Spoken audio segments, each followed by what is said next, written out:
an oak cliff where Right. crews rise, fall, and get reborn in the shadows of the ones that came before them. Uh-oh. Before 8 Block, there was Jug Team, a clique Yeah. that paved the way for what came next. In many ways, they were the OGs. Oh, But just jeez. like the streets they moved through, nothing lasts forever. Nothing never lasts One of forever. Jug Team's most Damn known right, members boy. was Snoop, a name that still rings out through disses and block murals. On the night of August 16th, 2018, Snoop and 2 other Jug Team members, one being Royalty Man Man, hit a house on East Overton Road in what police would later call an attempted home invasion, but the plan fell apart fast. Right. The homeowner, surprised but armed, opened fire. Snoop was killed instantly.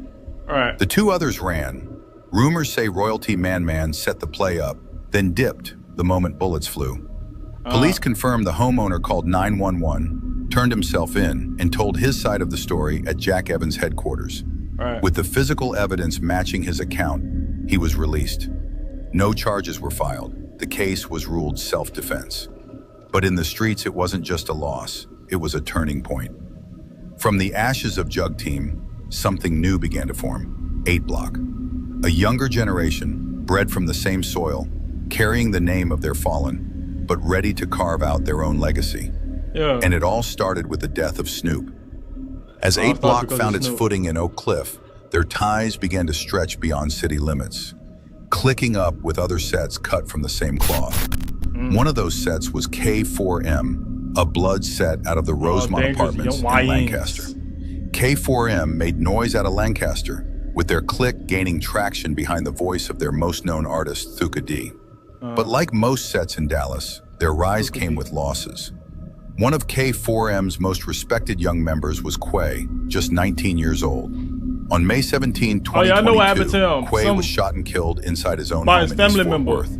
Not Yeah. by an op, but by someone Yeah. even closer, Yeah. a relative. Uh-huh. Yeah. According I to remember police, Quay was found on the couch in his living room, shot multiple times in the face, that. Yeah, I torso, heard about arms, this and hands. because I seen that picture. 9mm shell casings were found on the floor, under the Right. table, and even on his body. Damn, He was covered man. by a comforter when the bullets hit, suggesting he was either asleep or shielding himself in those final seconds. The man accused of killing him? Derek Sidner, 35, a family member. Hours before the shooting, witnesses say the 2 exchanged words outside the house, but nothing out of the ordinary. Later that night, everyone went to sleep. Then came the gunfire. It was around 2:30 a.m. when Quay's people woke up to the sound of bullets. Damn. By the time police arrived, Quay was already gone.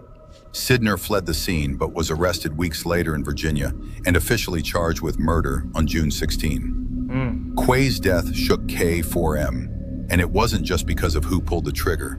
It was where it happened, how it happened, and who got left behind.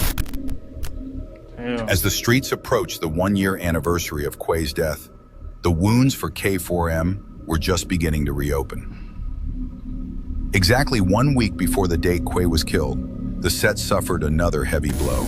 On May 10, 2023, Dre, a known member of Dre. 8 Block/K4M, was shot and killed in Oak Cliff during an attempted carjacking that went violently wrong.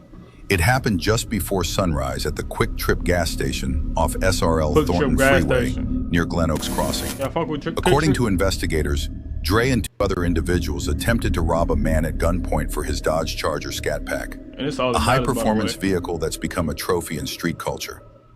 But the man they targeted was ready. Oh. He pulled his own firearm and shot 2 of the 3 suspects. Okay. A witness nearby described the chaos. "I seen a youngster grab Self-defense, another one though, and throw him in the self-defense. car, but his feet was still hanging out. They drove off fast and tried to make a turn, but the door was still open." Damn. The group sped away in panic and pulled up to Methodist Charlton Hospital, where Dre was later pronounced dead from his injuries. The other suspects were treated for non-life-threatening wounds and taken into custody. The intended victim, the Scat Pack owner, was not charged, Yeah, as police self-defense. determined it was self-defense. Yeah. Dre's death hit hard, not just because of the loss, but because of the timing. 1 week from that day, it would mark exactly 1 year since Quay had been murdered. 2 back-to-back losses in May, on nearly the same date, to completely different kinds of violence. But before the mourning could even settle, another warhead dropped, this time between 5K and K4M. Just 5 days after Dre's death, the streets of Cliff Heights were lit up by gunfire. In the early hours of May 15, 2023, around 2:55 a.m., a mission was put in motion by members of AFNF, a subset of 5K. Their target, K4M member 5 shot him. Surveillance shows multiple vehicles parking along the I-35 service road near Cliff Heights Circle. Between 7 to 10 individuals jump out armed with at least 7 different firearms, including 9mm, 40 caliber, and 300 blackouts. They opened fire on 5 Shotham's residents at 105 Cliff Heights, unloading over 60 rounds. But in the middle of the chaos, something went wrong. While shooting at the house, one of the AFNF members forgot to turn their friendly fire off and accidentally shot and killed his own mans.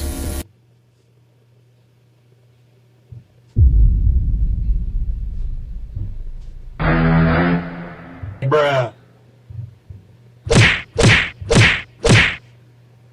The victim, Cho, a known and active AFNF member. According to police, the shooter was later identified as Dalen Webb. Surveillance captured the exact moment. Cho is seen running with the group when he suddenly collapses. The rest flee, leaving him behind. It was supposed to be a drill. Instead, it became a self-inflicted body on AFNF's side. Fuka D, the voice of K4M, dropped a song a month ago titled Not Just Rapping. In it, he rapped the lyrics, "How the f did he die on his first mission?" I'm guessing the Nick was new to this. Mother's Day, May 11th, 2025. A day that should have been about peace, love, and family turned into bloodshed, heartbreak, and the spark of a deadly war that would send shockwaves through the Dallas drill scene. Mother's Day, though? It happened at an apartment complex on Clark Road, just south of Beltline. By the time officers pulled up, 8 block/K4M, Trey Slimy was laid out in the parking lot, bleeding from multiple gunshot wounds to the chest. He was still breathing, but barely. Paramedics rushed him to the hospital, but Trey didn't make it. At first, it looked like a personal dispute gone wrong, but within hours it became clear this was no one-off. This was the opening shot in one of the most unexpected and intense feuds Dallas had seen in years. The shooter, Chance Bennett, a member of 300. According to the police affidavit, the violence started over a heated argument involving Trey's sister and a neighbor. That neighbor just so happened to be Chance's sister. She called her brother up to the complex, and when he arrived, it didn't take long before bullets started flying. Witnesses said the parking lot went from yelling to gunshots in seconds. Trey and Chance both pulled weapons, both fired. Trey was hit multiple times. Chance was grazed in the head. He survived and was later tracked to the hospital, where he tried to claim self-defense, saying Trey pulled a gun on his family.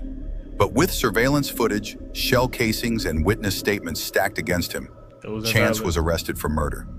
He's now being held in DeSoto's Tri-City Regional Jail, bond set at $1 million. But that arrest wasn't the end of it.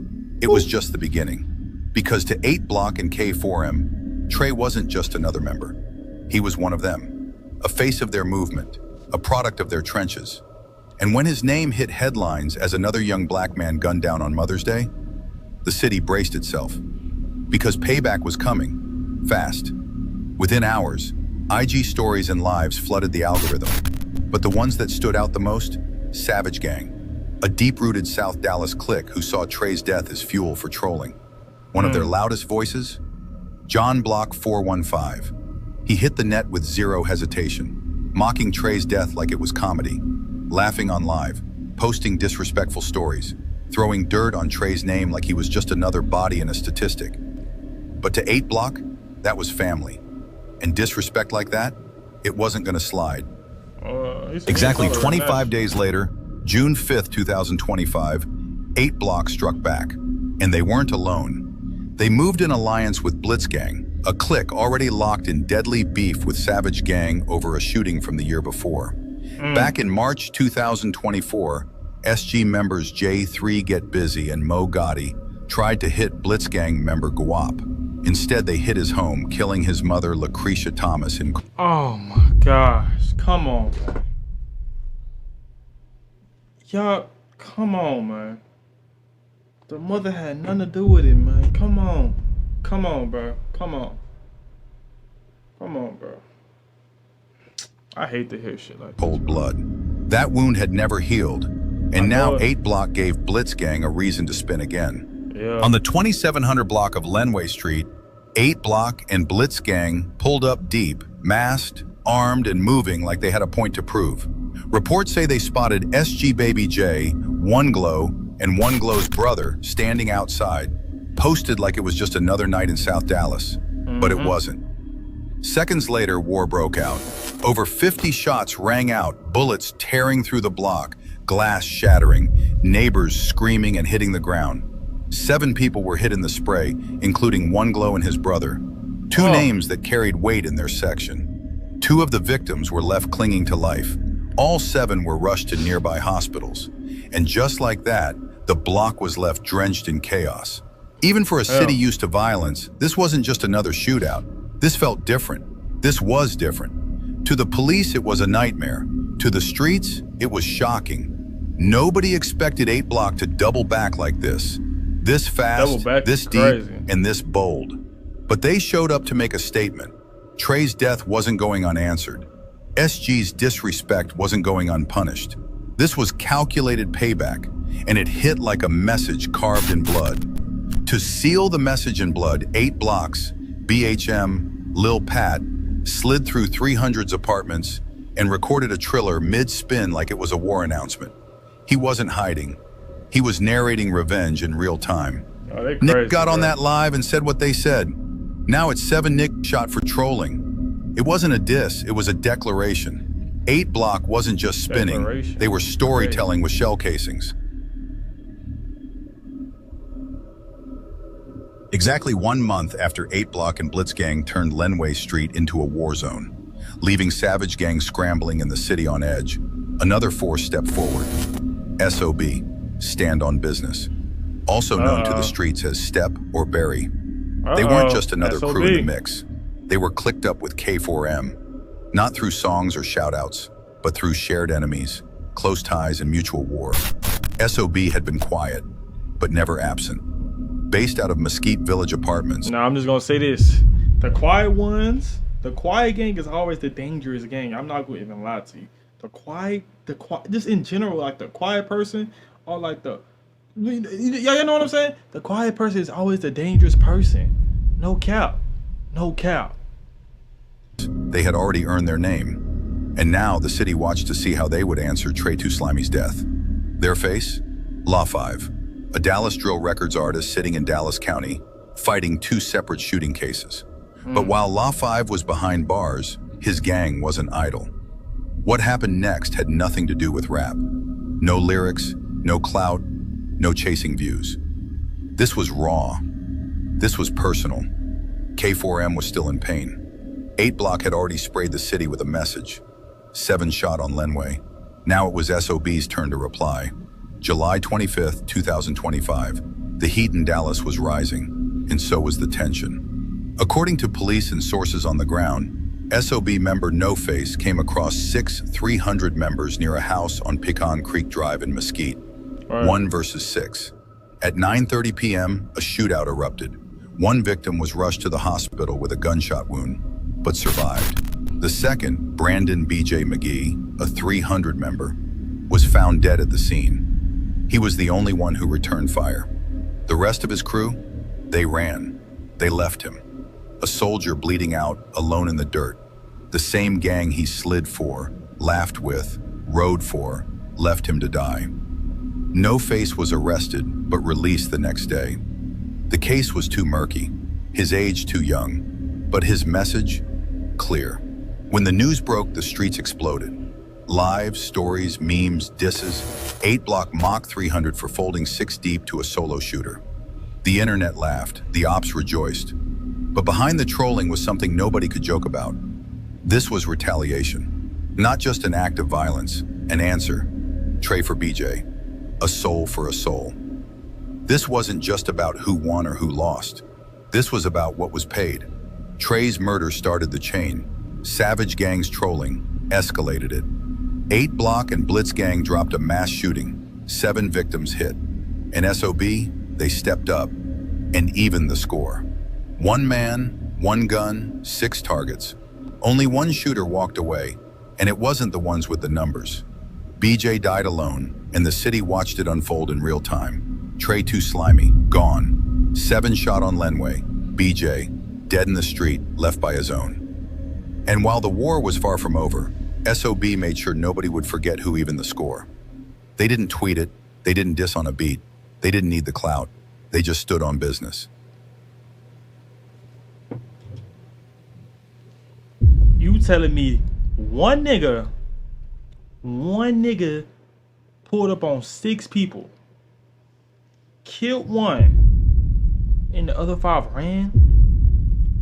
And the one dude that came to shoot all of them survived?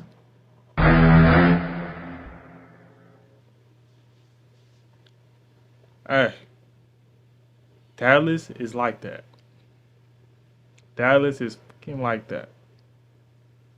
No cap. Dallas is like that. I'm lost for words.